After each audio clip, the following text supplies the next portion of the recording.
You're watching Past the Wire TV.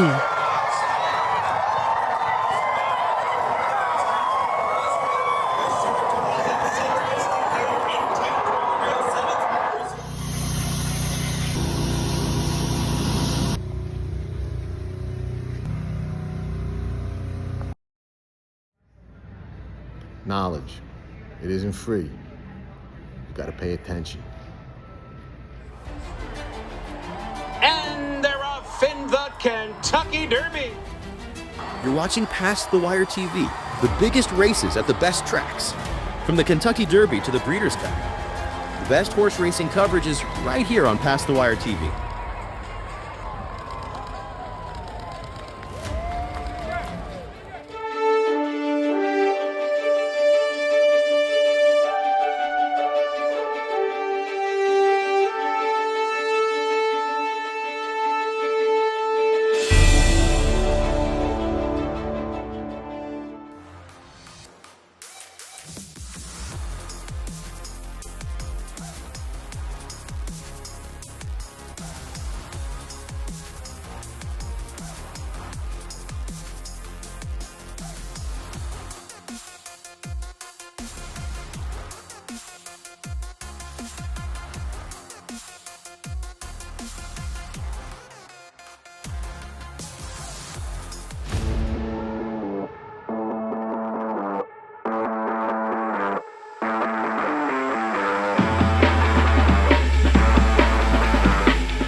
Dynasty in motion, reshaping the sport's greatest tradition, channeling the legends of his line and surpassing them. 4 of the last 6 Derby winners carry his genes. A Golden Son, a Horse of the Year. Another chapter written beneath those iconic spires. Derby dreams fulfilled for the titans of our industry. From authentic to sovereignty, a legacy both real and supreme. Into mischief. Hello, everybody. Welcome back. Week 2, Saratoga Saturday. Gio Setti and me. By now, you probably know who we are. Past the Wire TV. We got to start with a bonus that you should all really, really appreciate, and that's Big Day Saturday, the Haskell by the Thorograph Numbers and Patterns. And I said it in one of our short videos the other day. I'm going to reiterate it now because I think you should hear it. If you're not watching these Thorograph shows on Past the Wire TV, you're missing out. We did 2 of them. Am I correct, Gio? 2. First week, absolutely. We came out of the box. We did the Belmont Oaks, the Thorograph Numbers and Patterns, and it's all up there for you to see. I'm not going to put up no clips. It's there. You want to watch it? Check it out or take our word for it. Nitrogen, vulnerable, not a cinch, 2 to 5, gets nailed on the wire. The very next week, we come back with the Diana. You could go listen to my words. Excellent truth, great pattern, great angle, got a better number than the filly that beat her the time before that. Big race going forward. She feels pretty, odds on, monster. Everybody loves her. Not better on the numbers and patterns. Vulnerable, gets beat. Excellent truth gets the money. This week, we're going to do the Haskell, see what the numbers and patterns say, and see where it shakes out. Now, I'll say this again when we're done with the race. This is not our handicap of the Haskell. The show is Saratoga Saturday. We focus on Saratoga. This is a little bonus. In the next week or 2, we're going to start doing the Thorograph shows separate than Saratoga Saturday. That said, you can get the Thorograph sheets free on PastTheWire.com or on Thorograph.com. You find the Past the Wire Race of the Week. You can download the Haskell Thoragraphs free. You just follow the prompts and go to Past the Wire. There's a Thorograph ad all over the place. Click on it. It'll tell you what to do. You get the sheets for free. You have the Haskell sheets. And if that don't convince you to want to buy them when you're going to the races, or betting from your ADW, I don't know what will. But I'm certainly on board. Now, we're going to do the Haskell. For those that are inclined to partake in the Monmouth Park activities on Saturday, Gio's got his full card, deep dive and a half and 3/4 up on Past the Wire. You can get it. It's a well thought out, well printed out sheet. You know, Gio does it his own way, like nobody else I know. He gives a win probability for every horse in the race, where his predicted order of finish for every horse in the race is, and who his top choice is. And Gio's kind of like a Monmouth guy because that's his backyard. Although he's a Sheepshead Bay, Brooklyn guy like myself, he's now a Jersey Shore guy. So he's defected and moved to Jersey. But anyway, let's get into the Haskell and see what the numbers and patterns tell us. You ready? Let's do it, man. Let's do it. All right. Mile and an eighth, Haskell, Monmouth Park. Most of you know that. What is it, $1 million, grade 1, whatever it is. Doesn't really matter. Big race. We all know that. Journalism's there. Sovereignty's not, but that's okay. Bracket Buster from the Wood. 16, 18, 11 3/4, 11 3/4 as a 2-year-old. Gets better as a 3-year-old. 5.5, 12, 5. Kind of that Z pattern that we've talked a lot about on some of the earlier shows that I don't necessarily love. And I definitely don't love it when it's a Z pattern going back towards a negative type number race. So, don't like the pattern on Bracket Buster. Journalism. Let's see what kind of numbers journalism has. We know he's a top 3-year-old, so let's see. He starts at 2 with a 10.5, 7 3/4, 4.5. The perfect kind of numbers, that steady progression, not big jumps and then tailing or just big jumps, just that steady. I'm getting better. I'm getting better. I'm getting better. And then he does what a good horse does from 2 to 3. They go forward, and the really good ones go forward significantly, and he does. First time out of the box at Santa Anita as a 3-year-old, he runs a 0.5 negative number. Huge forward move, telling the whole world I'm a serious racehorse. Regresses off that, but not a bad regression. A regression to still a faster number than most horses can run at that stage. 1.5 at Santa Anita, goes to the Derby, runs a 1.5, goes to the Preakness, runs a 1.5, goes to the Belmont at Saratoga, goes back to a 0.5 negative number. Monster numbers. His off races are fast enough to win any 3-year-old race that's out there. Now, what is the concern with journalism? The concern is that the last time he ran a 0.5 negative number, he regressed. He regressed only to a 1.5. So I've got to assume that there's a good chance that he does the same type of thing at Monmouth on Saturday, and he goes back to a 1.5, something like that. And the question becomes, is that good enough to win the race, and does that make him a standout? So we'll get to that. Wild and Crazy Night.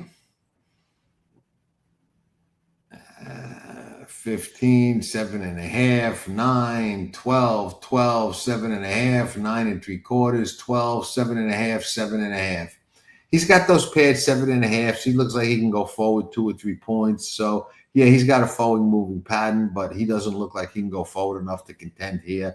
Looks a little too slow to get into the fight for this race. Burnham Square. Heard a lot of chatter about Burnham Square. A lot of people are on his bandwagon for Saturday's race. He did close nice to East Avenue and Only Speed last time out. But what do the numbers say? 10, 7 1/4, 7 as a 3-year-old, as a 2-year-old. Good, not outstanding, but good. 3-year-old gets better. 4, 4, 1 1/4 at Keeneland, 8.5 at Churchill Downs, and then a 4 last time. So He's got that 1, and he's got a forward-moving pattern. I tend to think he could go back to the 1. If he goes back to the 1 and journalism regresses off the 0.5 and goes back to a 1, 1.5, Burnham Square and journalism could be very close to each other at the wire of the Haskell Stakes. National Law. National Law's got a forward-moving pattern, but again, looks a little too slow and would have to jump up a little too much for my liking. 2-year-old, 22.5, 18, 14.5. So going the right way. 3-year-old gets better, 9.25, 7. Going the right way, but again, where's he going to go? 5, 4. That ain't a 1, so not fast enough in my opinion. Gaza. Gaza is extremely interesting in my opinion on the Thorograph Numbers and Patterns. Very, very, very intriguing, dangerous, jump out off the page kind of pattern. Let's see what he does on Saturday, but here's his numbers.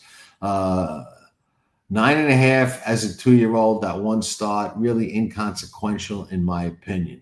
Comes back. He was a vet scratch at Gulfstream. For those of you that put a lot of weight on that, I'm not going to. But he comes out of that and runs a 5.25. Keeneland, 4.5.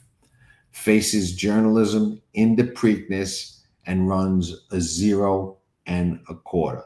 Fantastic number, fantastic pattern. 5.5, 4.5, 0.25. If he repeats the 0.25 or goes forward off the 0.25, he's going to be a handful in this race. And he's got a nice style where he sits right off the speed. He's probably going to get the jump on journalism again. He got the jump on him in the Preakness. Now, everybody's going to say journalism had a ton of trouble in the Preakness and got all of that trouble and still got to the outside and jumped up and beat him anyway. That's true. He did. And we all know I've been a journalism fan since he broke his maiden. I said he was the top horse for the Kentucky Derby back then, while Gio said it was Sovereignty. So the two of us were kind of on the top two from the very beginning. But even though all that's true about journalism, and he did have a ton of trouble and did outgame Gaza and run him down to the wire, Gaza was a very lightly raced, inexperienced horse when that happened.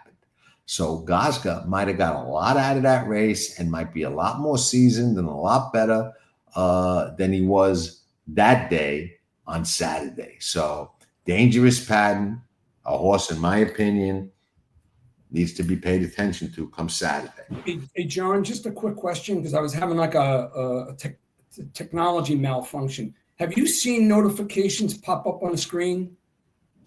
No. On our screen? No. Oh, because they're popping up, and I don't want them to be part of the video, but you haven't seen them on the screen? No. All right. I don't know if I had to change screen to my other computer. I don't know. I don't see it. Kentucky Outlaw. Kentucky Outlaw's got no starts at 2. At 3, he's okay. He's not bad. 5.5, 6, 7.5, 5.5, 5.5. We lost Gio. I don't know what happened. I'm sure he'll be back. So Kentucky Outlaw does have a good pattern, does have a forward-moving pattern, and is really not out of this if he jumps forward off those paired 5.5s. I mean, he'd have to jump 5 point forward, but, you know, he's got a pattern that tells me it's not impossible. Likely, no. More likely a 3, a 2, and a fringe player, maybe second or third or something like that, but also not impossible. Goal-oriented, last one of the bunch. No starts at 2, only 3 starts at 3, and 3 very consistent, good numbers, which I love slow development. I love, you know, little jumps forward or very consistent numbers, unless it gets too long consistent. And then I say, okay, where's the jump forward? It's not coming. But when it's only 2 or 3 starts, then I think that forward move is usually coming. So what do we got? We got 4, 4, 4.5 in 3 starts as a 3-year-old. And this colt is trained by Bob Baffert, who knows how to win the Haskell, knows how to win big races, and knows how to develop a horse and get them to jump forward. So goal-oriented only has to jump forward 3 points. 4, 3, 2, 1. Bang. He's right in the thick of this if he goes forward, and he does have a pattern which suggests that he will do that. So with that, we will run down quickly the Thorograph numbers and patterns as I see them. And when I'm wrong, it's me who's wrong. It ain't the numbers and patterns that are wrong because they don't lie. Bracket buster, we thought was too slow. Journalism, we thought was extremely dangerous, most likely winner, but not as would look at first glance a lead pipe cinch. Wild and Crazy Night, no, didn't think he was fast enough. Burnham Square is fast enough if he runs back to his best number. Looks like there's a chance he might. So he's one that, can be considered. National Law, good forward-moving pattern, but doesn't look fast enough to go as forward as he has to in this race. Gio's back. We're just doing the wrap-up rundown. Sorry about that, folks. I just had a malfunction with technology, and all my notifications were popping up on the screen, and it was a distraction. So my apologies. No worries. Computers. Gaza, like I said, extremely intriguing. Probably, in my opinion, on the Thorograph numbers and patterns, the biggest threat to journalism. Kentucky Outlaw, like I said, fringe player, but not a complete elimination on the Thorograph numbers and patterns, but probably a step or two behind, and goal oriented. Those 3 4s, 4 4 4.5 with Bobbin and calling the shots. He's only got to go forward 3 points. So, he's dangerous as well. So I would say journalism, one to beat. There's no secret there. The 2 most likely that can jump up and beat him, I would say, are Gaza or goal oriented, depending on how the race unfolds. Burnham Square wouldn't be a shock. And National Outlaw, like I said, is a fringe player. So that's kind of how I see the Haskell, or how the Thorograph numbers and patterns look in the Haskell to me. So there you have it. Let's see the results. If we could go 3 in a row being spot on, that would be awfully nice. I don't know. We'll see.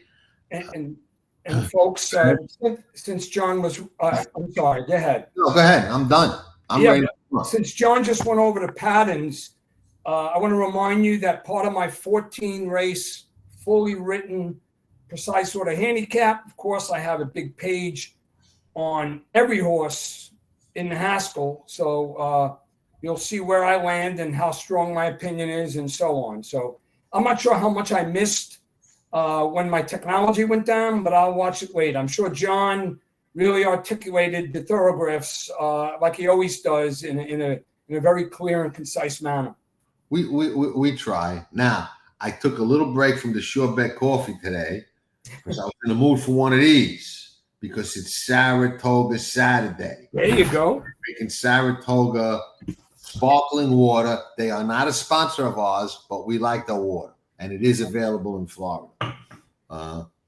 But I don't like the water from the Big Red Spring. You ever drink that? It tastes like poison.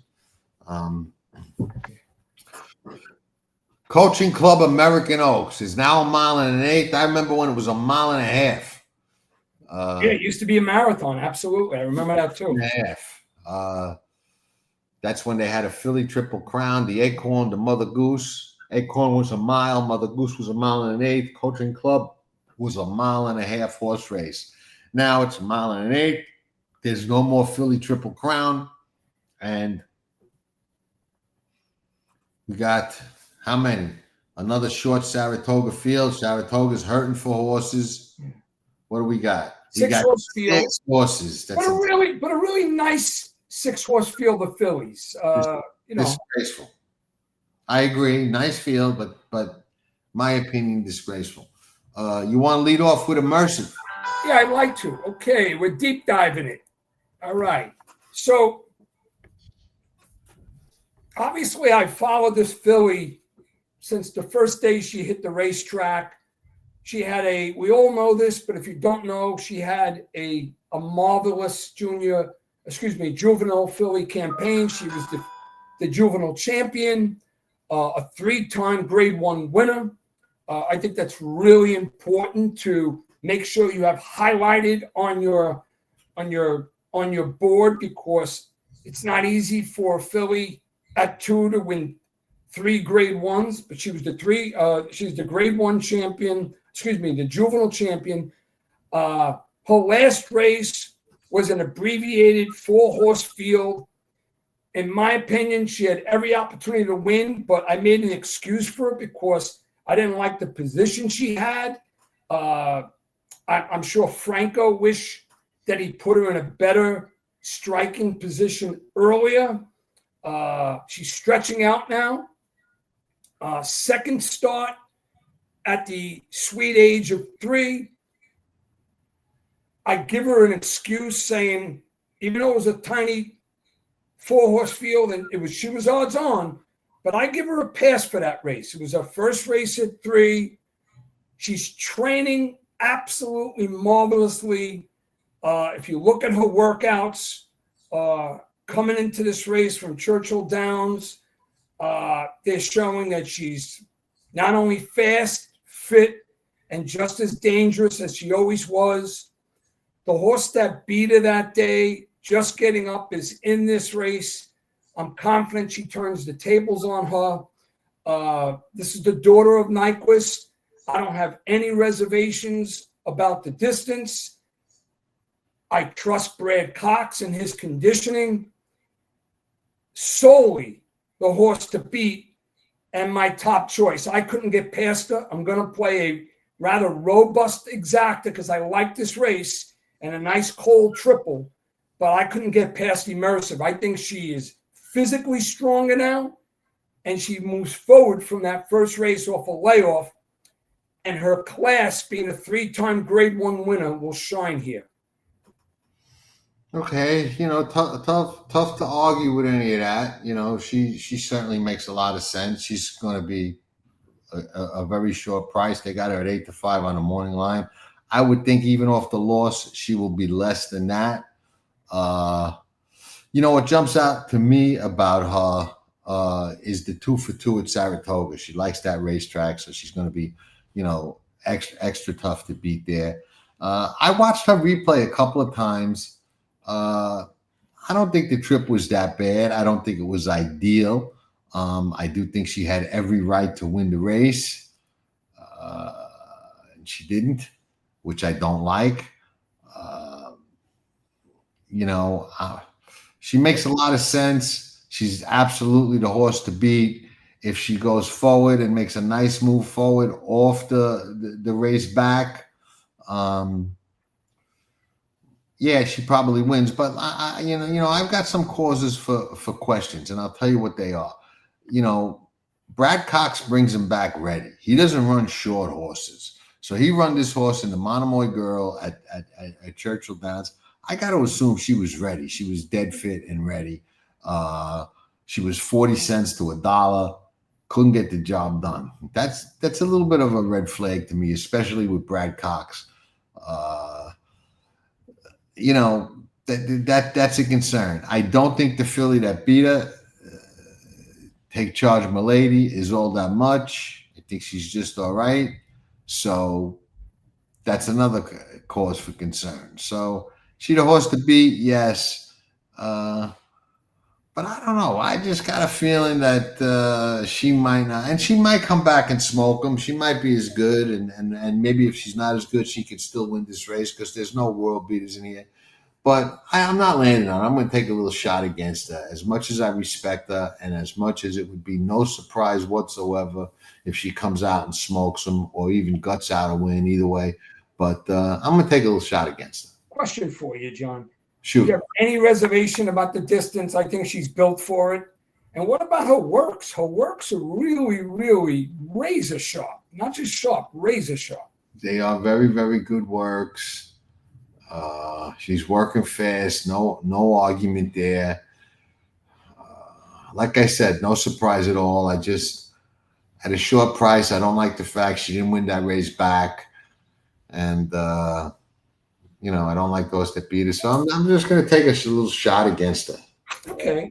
You lead with Sweet Serpentine.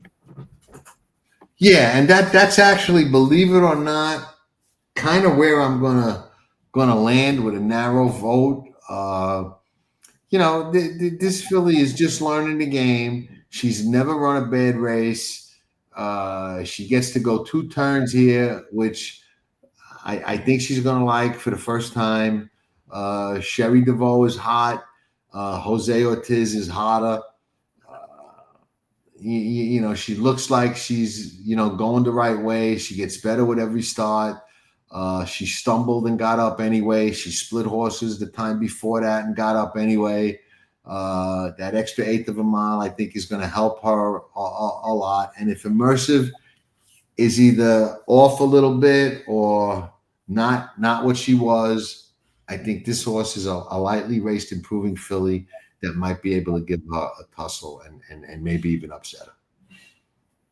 Interesting, John. I don't have the same opinion about the horse. I do agree that she is developing. She ran 1 race as a juvenile and the 2 races at 3.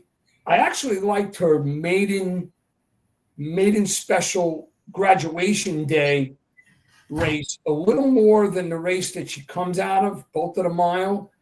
I think she'll stretch out well. And obviously the connections, Jose and Cherie, as you say, I'll echo the effect. But those are 2 gut-wrenching photo wins. And when you're a brand new 3-year-old, only 3 races in, and you have 2 gut-wrenching photo wins like that, asking a lot deep in the stretch, I think that could have taken something out of her. And more importantly, that dry powder who she beat on the wire in her last, I think that gal ran a pretty good race. So the effort was there. She got up. I just think she may even her effort or maybe even take a step back from that, even though she's improved each race. If she does, she's not going to be good enough to win here. So I wasn't going to use the 2 in my exacta or my triple here. Okay. Gio's leaving my top choice out altogether. Scottish Lassie. Shoot. Okay. Scottish Lassie, I gave a pretty good high regard here, and it's going to be my main exacta play. And if there was going to be a horse who I felt was going to be good enough to potentially upset Immersive, but make no mistakes, the 1 is my decisive top choice. But like I said, as a preliminary, I'm playing a strong exacta and a strong triple. Scottish Lassie, here's the things I like about it. I've always respected the solid barn of Jorge Abreu.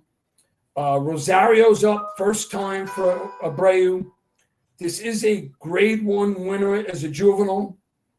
Daughter of Mackenzie. The last in the slop. See, sometimes slop helps a horse. Sometimes slop takes something away from the horse. And I think the slop in the last entirely benefited Lara and took Scottish Lassie to a disadvantage. So now second race off the layoff. Excuse me, that was the second race off the layoff in the slop. Now it's her 3rd race, additional conditioning. I give her an excuse in the grade 1 Acorn. I like the matchup here, even though she's had IRAD on him, but that was in the slop. I like Rosario riding for this barn. He's very strong-armed and determined in a stretch. And I think Scottish Lassie is going to make a run deep in the stretch. I just don't think the horse is going to be good enough to beat Immersive, and that's how I land on that exacta. But I wouldn't be shocked if Immersive didn't fire her A game, that Scottish Lassie was able to be close enough to threaten to win. But I do like Immersive. I like the 1-3 exacta strong. Okay. My main knock was on Scottish Lassie was that, she's run 5 times, albeit in pretty good company, racy company for sure. But She's only 1 for 5, no seconds. I don't see that killer instinct that I like. She looks like she's maybe good, but not as good as 1 or 2, maybe even 3 of the others in here. So I'm gonna pass on her. Take Charge Mady. I mean, I get it. She beat the big gal last time.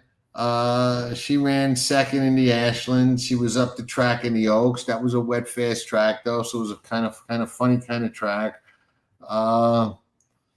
When she's good, she's good. When she's not good, she's not that good.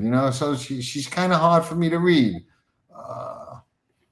She took a lot of money against Immersive last time. I was kind of wondering why, to be honest with you, and she kind of showed me why, because she did get up and beat her. I don't know. I say prove it. I'm not sold. I'm going to have to see her do it again, and it'll be without my money on her. I'm just not sold on her. You? Okay, interesting. I got some additional comments.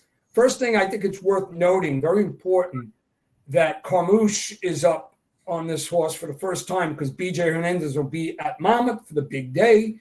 In the last, it was only a 4-horse field. That's one of the reasons why she took in a lot of money too. And she got up, but like I said, I love Manny Franco, but I really think there was a slight indecisiveness that cost Immersive that race. But it was a good run. And one thing about Take Charge Mady, a talented gal, but now and then just doesn't have her best. And there was one race where she really got bumped hard. You could see it took the air right out of her on the bump in the stretch, and she had nothing left. She's recovered from that, but she's making her Saratoga debut. I do respect her, and she's going to be the horse that's going to be my horse that is going to be my saver exacta, just in case I don't nail the 1-3. But she's going to be my third choice in my triple. So I'm going to play 1, 3, 4, cold, large, and I may put her in a saver exacta underneath Immersive. But my main exacta, of course, is 1-3. That's my take on her. She's got some grit in her, but I don't think she could win here. Okay, what'd you think of the 5, Dry Powder? Okay, Dry Powder, I had mentioned in my conversation in the race first, number 2, Sweet Serpentine. I thought she ran a strong race that race, and she should have won.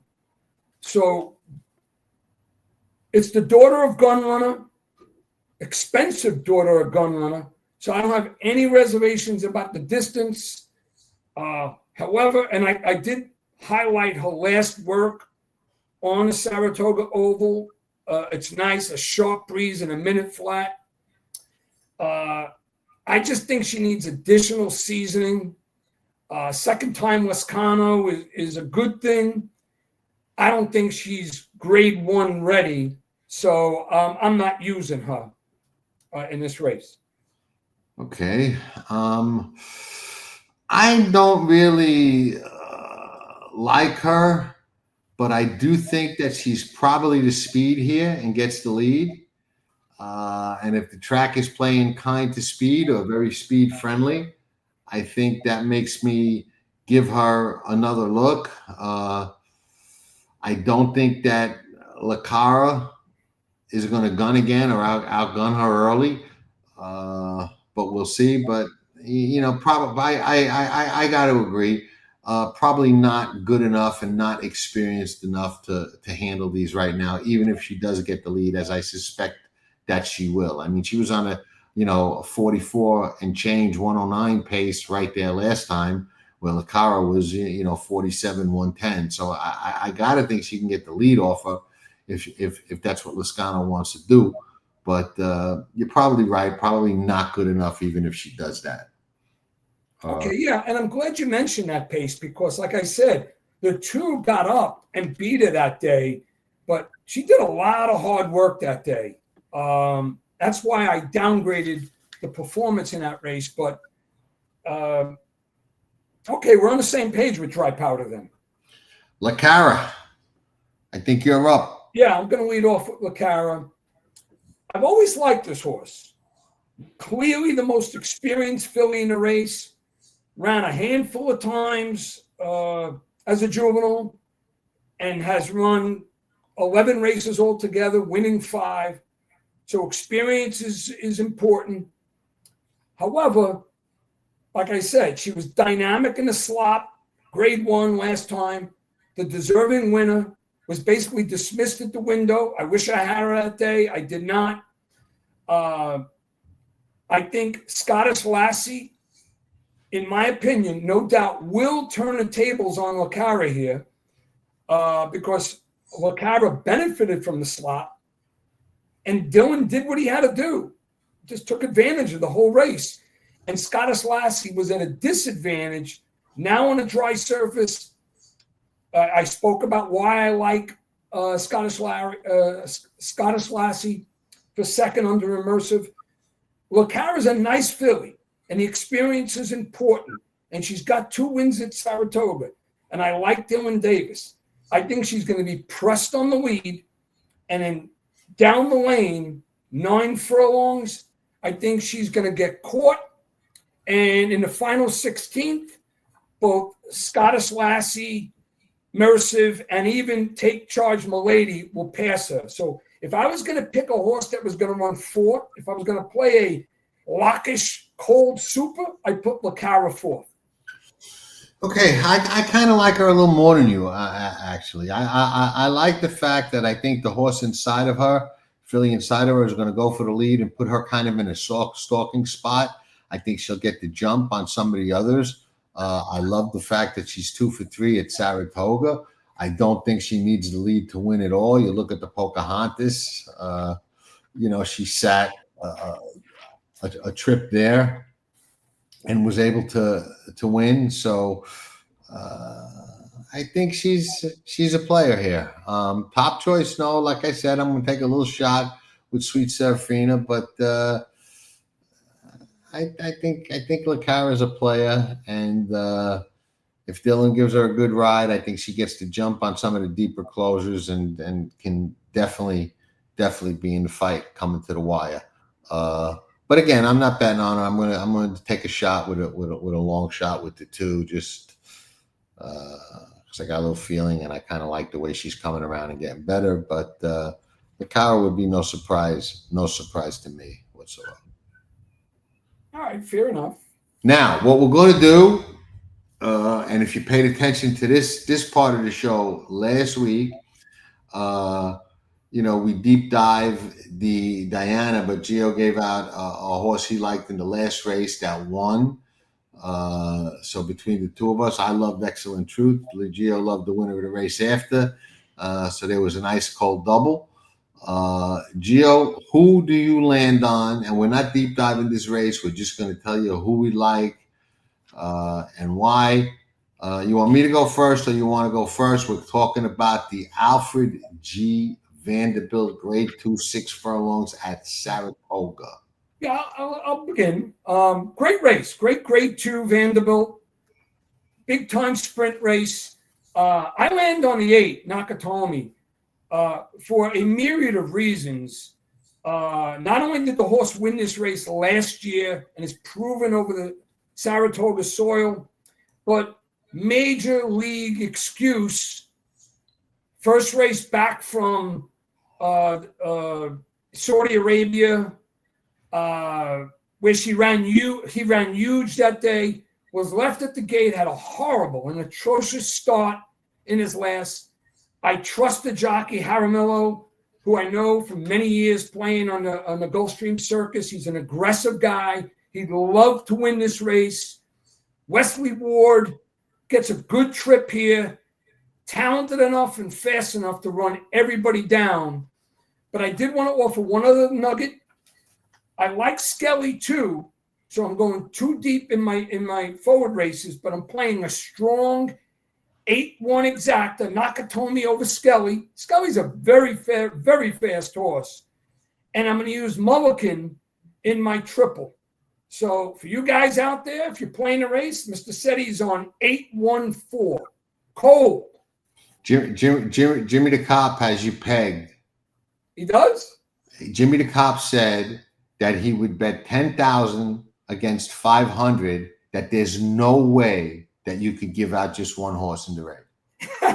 No way you can do it. I land on Nakatomi, but I'm playing. I'm telling you what he said. He said there's no way you could do it.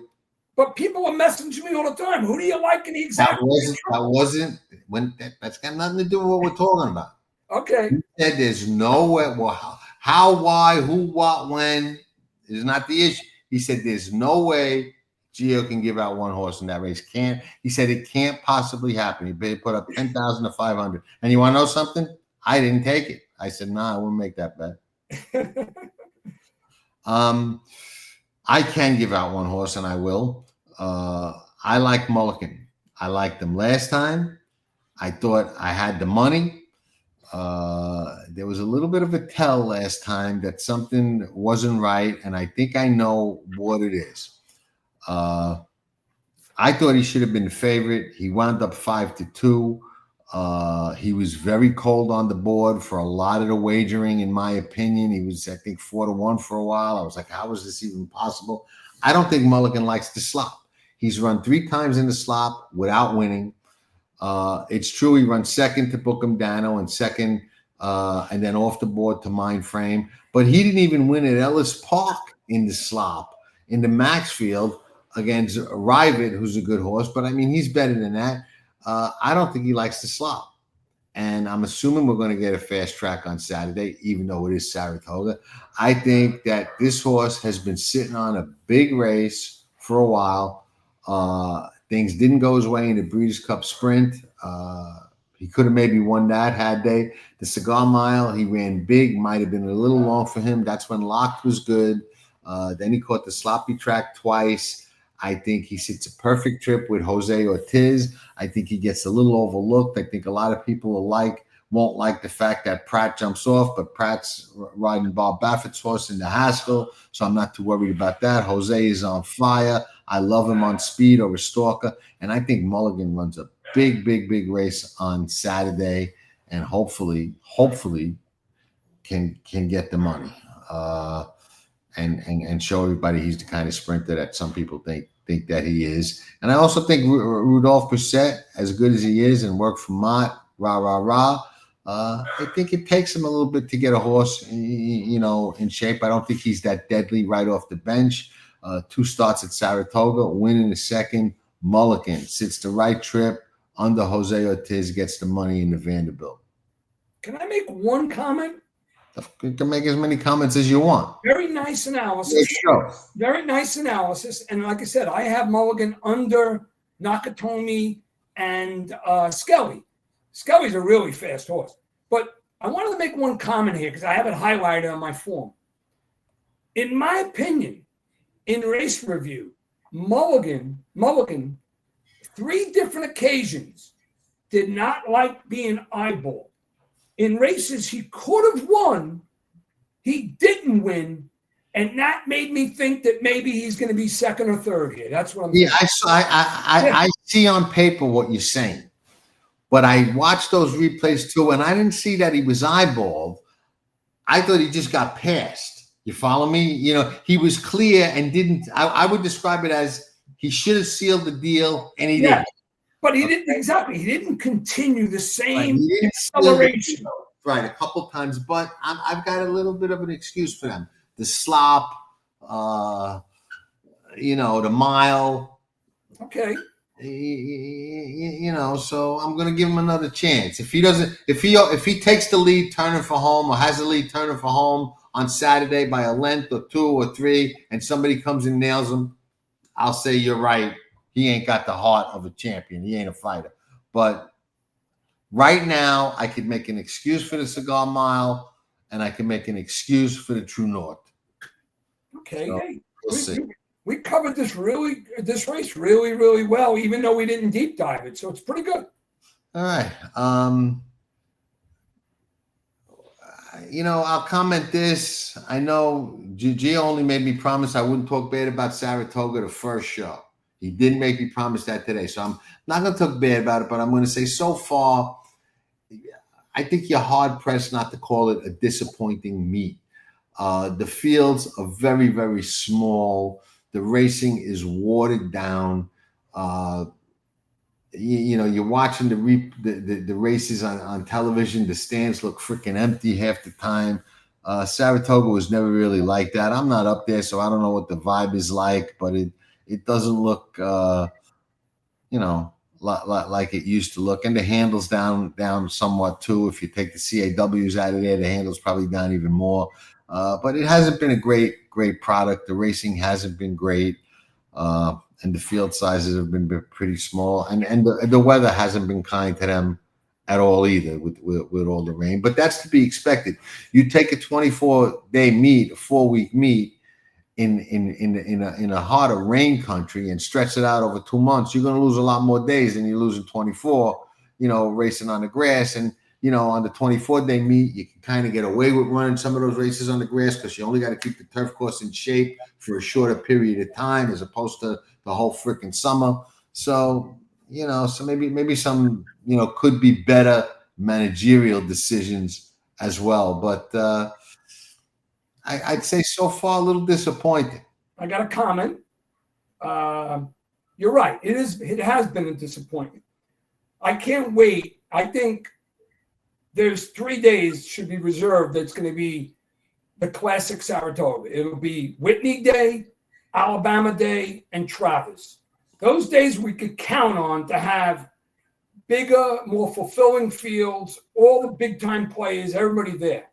But in terms of this weekend, folks, you choose what you want to do. But in my opinion, and I'm not being selfish because it's in my backyard, but when I worked on that mammoth full card, 14 races, and there are good, I told you, a handful of stakes races and the Haskell. It was telling not only the size of the fields are quality, but what was really telling is all the big boys are at Monmouth. Flavian Pratt, Irad, Johnny V, Ben Curtis, Flo is going to be there. So that's telling too. So Saratoga, you still get over the weekend. You're going to have Junior. You're going to have Dylan. You have Jose. Jose can have a big day there Saturday. But I agree with John. The extent of having the two minor holiday openings at Saratoga and these races to run all week, they've been watered down. I know we can't control the weather, but it hasn't been genuine Saratoga. And I'm a historian. I want Saratoga the way it is and the way it will be Alabama Day, Whitney Day in a couple weeks, and, of course, the Travis. See, I'm spoiled. I remember it was like that every day. Yeah, you're right. You're right. It bothers me when I see the crowd. Also, I like tradition. What bothers me? On the days in the middle of the week when they have those jumper races, the steeplechase, they shorten the card. All right, keep up tradition, do the big steeplechase races, but still throw 10 races out there. That's my opinion. They got no horses. That's not there. They can't fill the races. They got no horses, That's why my point. Well, all those big boys taking mounts over at Monmouth Saturday. It's a wonderful atmosphere at Monmouth Saturday. If you're in New York or New Jersey, let me know you're going to be there in the comments, and I'll run down from the press box. You'll see me in the paddock all day. I'll be in the paddock for the Haskell riders up. But I will come down, shake your hand, say, hey, what's up? I'll give you a hug if that's what you want. If you want to stay away from me, don't comment. But one thing about Saratoga, I'm going to be there. I got 2 trips planned this year, so I'm still going back. But this Saturday, in my opinion, Monmouth Park steals the show. Del Mar opens tomorrow. That's a good plug. We'll be covering Del Mar. We'll have some horses and races that we'll do at Del Mar. Neoequus, who's by Neolithic, I think runs at Monmouth on Saturday. That's a horse we've been following because we love Pleasant Acres Stallions. They're one of our sponsors. And they stand Neolithic, who has Neoequus, who ran in the Derby. I think he's in one of the races on Saturday at Monmouth Park. So, and he's comes from some really cool connections with C2 Racing. So we're always rooting for him. I haven't looked at that race yet, but I just saw that he was in there. So big shout out to Neoequus and Neolithic, who stands at Pleasant Acres. You can bet all these races at Amwager, our good friends, who are another sponsor, and you could drink your shortbread coffee while you're handicapping them. Spendthrift Farm, another one of our sponsors. We don't got to plug them because they're so big and powerful and still standing into mischief, and a bunch of other great stallions that they're just, the benchmark, really. So another comment on that. And by the way, I forgot. I'd be remiss if I didn't add the fact that Luis Sayas is also going to be at Monmouth on Saturday. I don't think I mentioned him in the whole mix. So all the big boys there. But one thing about Del Mar and you hardcore horse players, one thing that's great about it, when you have a big day at Saratoga or a big day at Monmouth, nothing like continuing the momentum by switching over to Del Mar and playing horses for another 4 hours. It's a beautiful thing. It's a long day, but it is. I mean, this kind of horseplay is, haven. Saratoga by day, Del Mar by evening. If you're an East Coast guy, it's beautiful.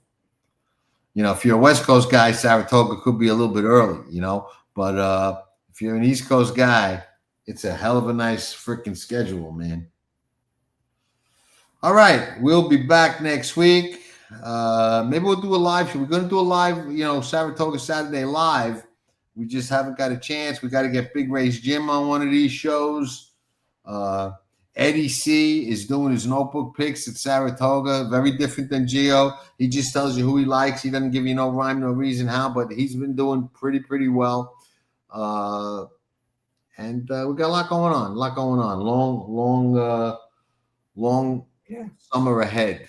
Yeah, any suggestions, guys? You want to see something more or less? Put it in the comments. Don't forget to subscribe. One thing about our channel. Take advantage of the Thorograph. Listen, you guys want to enjoy everything because John's a Thorograph guy. Sheets for free. Why won't you get the Haskell sheets for free? Go on there. And check them out. You really should embrace it. Everything that John's giving you on the Thorograph. He's the Thorograph guy.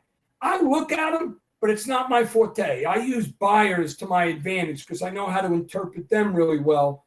What I thought was really interesting is, and this we'll close with this because I think this goes to show how many people do it wrong.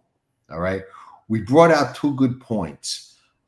First week we focused on using Thorograph to figure out who's vulnerable, who's a short price that's going to get beat.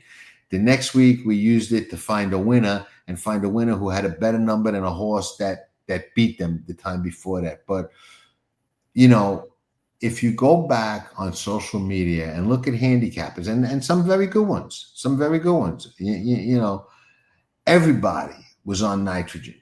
All right. And there were people saying, oh, look at how much fast she is on the sheets. She can't lose. Bullshit. She had an inflated number. I wasn't on them. Yep.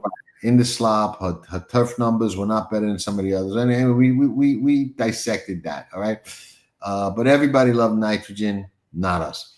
Next week, everybody loves She Feels Pretty, too fast, to this, to that, to the other thing. Beat her with Excellent Truth.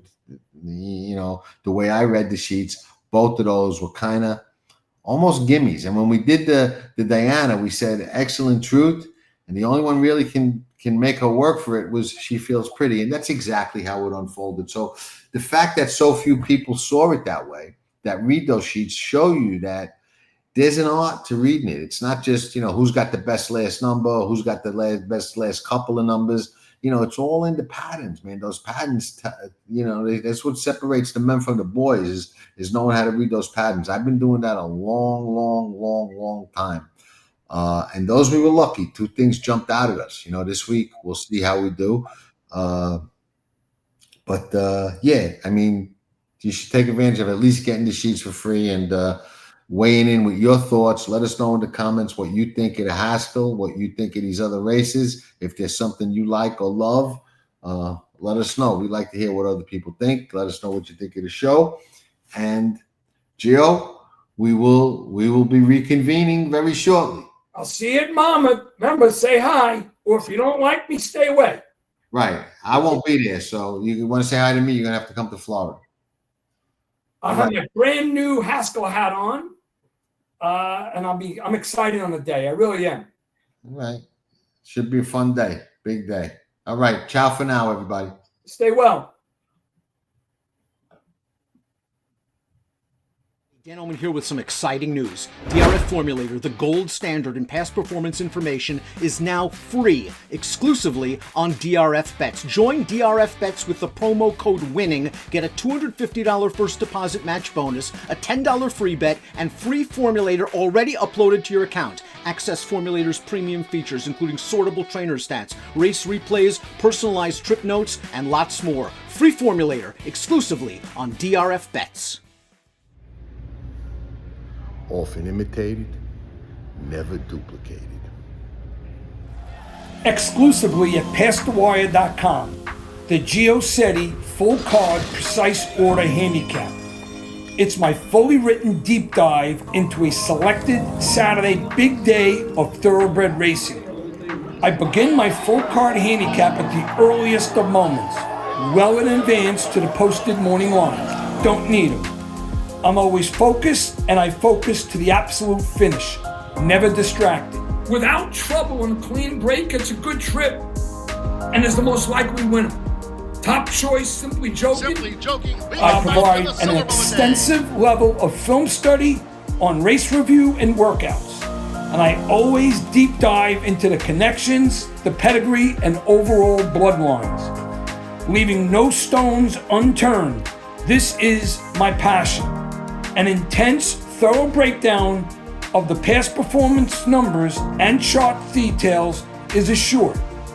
This is your vehicle to be very informed, so you can make better, more informed window decisions for yourself on a big race Saturday throughout a full card.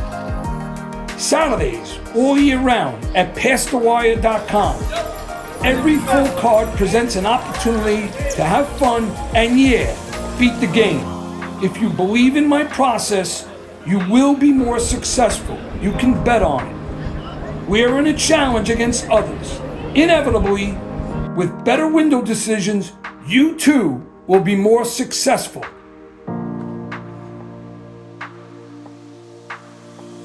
You ain't smooth, you ain't never gonna be a smooth operator. Here comes journalism, here comes sovereignty, and they square off, heading to the final front. Sovereignty wins the Derby! You're watching Pass the Wire TV. Hit that like button and subscribe to Pass the Wire TV. Nobody does it better.